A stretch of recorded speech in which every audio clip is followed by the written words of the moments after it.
Carburetors suck. Stick around and find out why.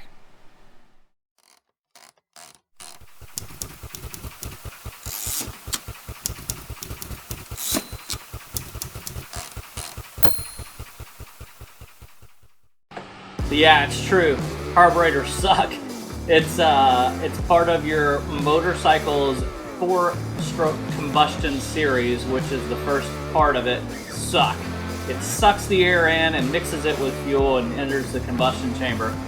But more specifically, I'm going to be talking today about the AMAL carburetors found on Triumph motorcycles. Now, throughout the years of Triumph, essentially there's been 4 types of AMAL carburetors who have came out on the vintage motorcycles.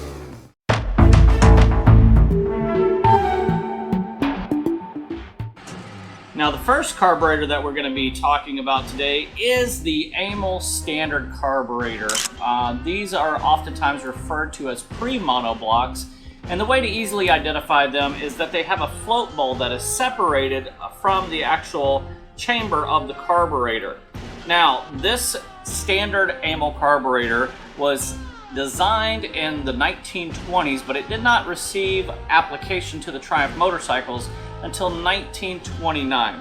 From 1929 to 1931, this carburetor was actually cast out of bronze. Now, it only carried a few years due to the expensive nature of using bronze in carburetor. So in 1932, they decided to redesign the carburetor and have it cast out of zinc alloy, which is a form of soft aluminum, but it's not exactly aluminum, a lot softer. These carburetors were utilized on pre-units pretty much up until 1954. On the 350cc pre-units, this model could be found in what's called a 275. Now, the 275 and the 276 were 2 different models of the same carburetor. Basically, what it allowed was a larger bore so that the air and fuel mixture can be mixed correctly in the chambers.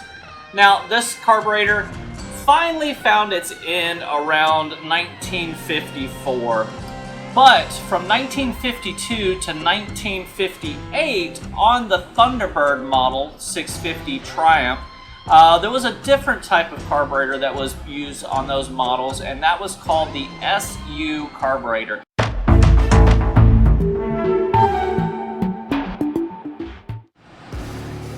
Now, moving a little bit forward in time, past the standard carburetor, you have what's called the monoblock carburetor made by AMAL. What they essentially did was they took the separated float bowl and cast it into the housing of the carburetor, making it a 1-unit design, thus the monoblock, meaning 1. Now, the monoblock carburetor is an amazing carburetor. It was used on many different applications throughout many different years. This carburetor came into play in 1954 and was used all the way up until 1966. That's quite a long run for a carburetor model. And on the 500 and 650cc motors, it utilized the model 376. Now, I keep talking about these model numbers, and you say, hey, I got this bike. How do I tell which carburetor is on there? Well, simply on the flange, which is the portion that mounts to the motor, there are some stamping identification numbers, and on there you will see the number. The first 3 digits will be the model number, and some of the digits after that annotate what size jets, what size slide, things like that, the internals of the carburetor. But we're not going to get that deep in it. There's plenty of videos out there that talk about disassembling these, rebuilding these, mounting these. Go look it up. Simple search, you'll find anything you can on these. We're going through a history of how these were designed and where they were applied on what Triumph motorcycles. Now, like we said, from 1954 to 1966, this carburetor was found on Triumph motorcycles. But something really special happened in 1959. Prior to 1959, all Triumph motorcycles only had 1 carburetor attached to them. Now, there were some different race applications where they used things like aftermarket intakes that split the intake port so you could attach 2 carburetors, but we're talking about factory. factory Triumphs only had one carburetor up until 1959. And in 1959, Triumph came out with the T120 Bonneville, which utilized two AMAL carburetors, and they used the monoblock specific. Now, as we move forward a couple years past that, still talking about the monoblock carburetor, you had 1961 and 1962, which were the last 2 years of the pre-unit motor. In prior videos, we talked about how the pre-unit was where the motor and transmission were separate units. These were the last 2 years of that actually being a design. On the Bonnevilles in 61 and 62, they utilized the AMAL 376 monoblock carburetor. However, only one of the carburetors had the float bowl attached. On the opposite side of the motorcycle, it was actually shaved down so it didn't allow for a float to sit inside the float chamber. Now those carburetors are pretty hard to find. The Bonnevilles in those early years were not produced in heavy numbers, but when you find those, hold on to them. They're definitely worth their weight in gold. Now something else very special in 1959 that happened was we're talking about earlier, the SU carburetor. The SU carburetor was discontinued in 1959 and the Thunderbird brought in the monoblock. So one way to tell the difference between the intake portion of a AMAL carburetor intake for a Triumph and for a SU carburetor would be the way that the flange mounts. If the flange is horizontal with the bolt holes towards the ground, then you have a AMAL intake for a Triumph motorcycle. If the flange bolt holes are vertical, then you have one for an SU carburetor. In 1963, we saw the introduction of the unit Triumph motor. This did not change a whole lot of the designs of the AMAL carburetors for those particular models. However, they did redesign some internal motor components that caused a different model of the AMAL monoblock carburetor to be used. So from 1963 to 1966, the 6T model of Triumph, which is the Thunderbird model, still utilized the 376 carburetor. However, the TR6 and the T120, which were the performance models for Triumph, being the Bonneville and the Tiger, or the Trophy, utilized an AMAL monoblock 389. This had a larger bore, a little bit different sized jets. What it did was it allowed for better fuel flow due to the models having larger valves and different cams.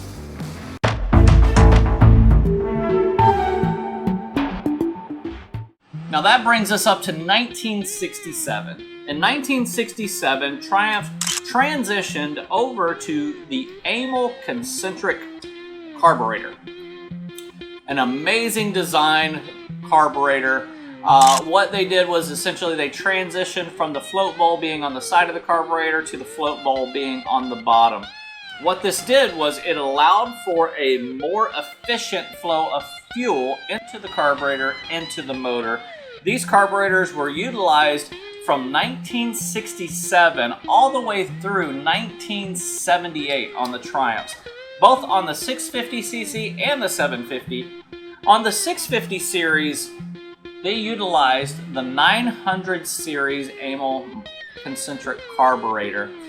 On the 350 and 500cc motorcycles, they utilized the 600 series carburetors. Now, there would be a couple numbers after those series numbers, like the AMAL 930 or the 932, with those in particular, or just any number after that was basically talking about the bore size. So you'll hear modern carburetors maybe referred to as a 30 millimeter or a 32 millimeter. So the 930 was equivalent to a 30 millimeter carburetor.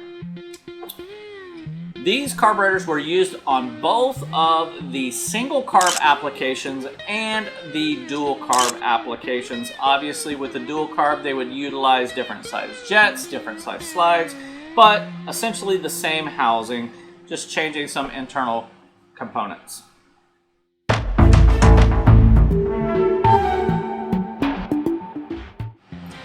And lastly, In 1979, in the last few years of Triumph manufacturing before they went out of business in 1983, Triumph transitioned over to the AMAL Mark II carburetor. It's still a Concentric design, however it was a new manufactured part.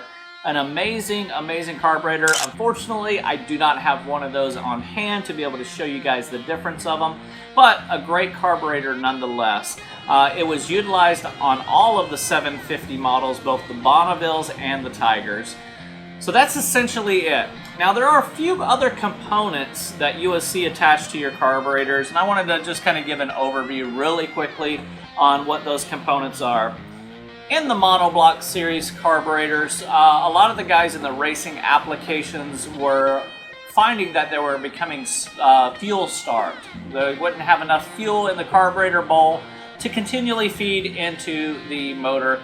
And like I said, that's for race applications. So there were a few aftermarket companies, Webco being one, and several other companies that came out with what's called a float bowl extension. Now this is a good example of a Webco float bowl extension. And it's simply you would remove the identification plate on the carburetor and replace it with this, and it would allow to have just a little bit more fuel to help with that fuel starvation. There's other applications. This one's a nice fend one, but you'll find those on some of the old bikes every once in a while. Another thing that you'll find in the early bikes, or maybe in a race application or a bobber or a chopper, just to give it a cool factor, is something called a velocity stack. Now, the velocity stack was what was originally on these bikes before they came out with air filter systems. Essentially, like on the standard carburetor, the air going directly in, you didn't have any filtration, you didn't keep dirt or dust out of it. So they had a little flange that went around the outside of the carburetor, and it was just a simple ring, and it threaded onto the end of the carburetor and really kind of just gave an aesthetic to look cool. So a lot of the later guys were utilizing these just for the cool factor. But then you'll see in the market, you'll start to notice some longer stemmed velocity stacks. These longer stem allowed for better induction of the air actually, and force that air more centrifugally into the carburetor. Later on, you're going to find some with screens in them, and that allowed to keep some of the trash out, and some long throws with the screen also that kept the trash out. So a lot of different applications you'll see on these. AMAL carburetors, I love them to death. I will not run anything but AMALs on Triumphs, unless maybe it's a racing application, then we'll talk about some different options. But if you're talking about running installing a new carburetor on your vintage Triumph, definitely go purchase the AMAL carburetor. It's well worth it. It's what Triumph designed their motorcycles to use, and you'll find that they are very, very trustworthy, very good with performance, and you'll be happy with their durability and how long they'll last, as long as you maintain them and keep them clean and adjusted properly like any other carburetor. So that's it for today, guys. I thank you guys for hanging out here at the shop while we talk about things that suck carburetors. Hopefully you guys enjoyed the video. If you guys really like what's going on here at Weems Motor Co., make sure you turn on those subscriptions, man.